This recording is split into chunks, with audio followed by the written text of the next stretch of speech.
What's up, Illusioneers? It's the Wizard here, and today we're going to be taking a look at the Bicycle Chainless Back playing cards.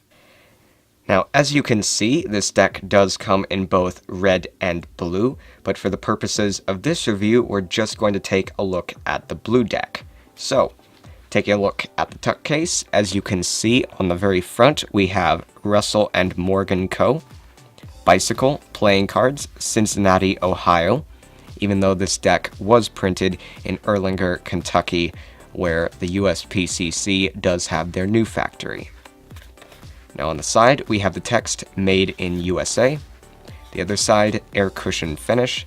At the bottom, some copyright info and the barcode.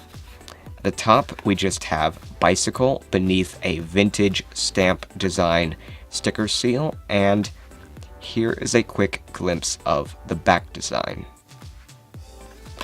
Now going ahead and opening up the tuck, there's a bit more copyright info there on the flap, but the rest of the inside of the tuck has been left unadorned.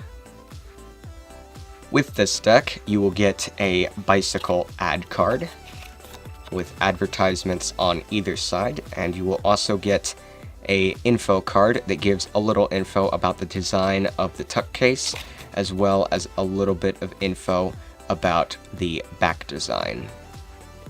Setting that aside, you get two identical jokers, one that has been colored in, and a black and white joker.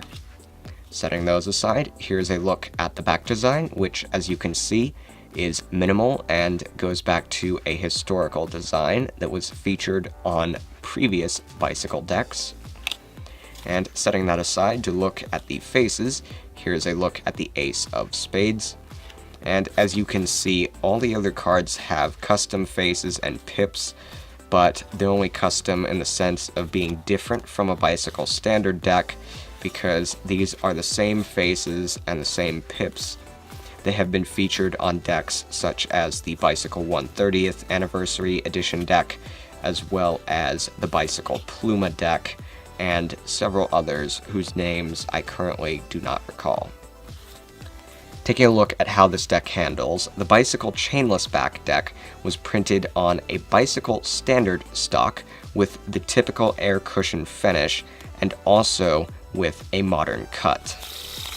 That being said, this deck is going to handle very similarly to a Bicycle Standard deck, and in the case of fans, it's going to actually be a bit harder for those of us with small hands, because the borders on the back design are a bit thick, and since the pips have been shrunk down and changed, it will also have much thicker borders on the faces, and all around for cardists who have small hands, this deck is not high on my recommendation list.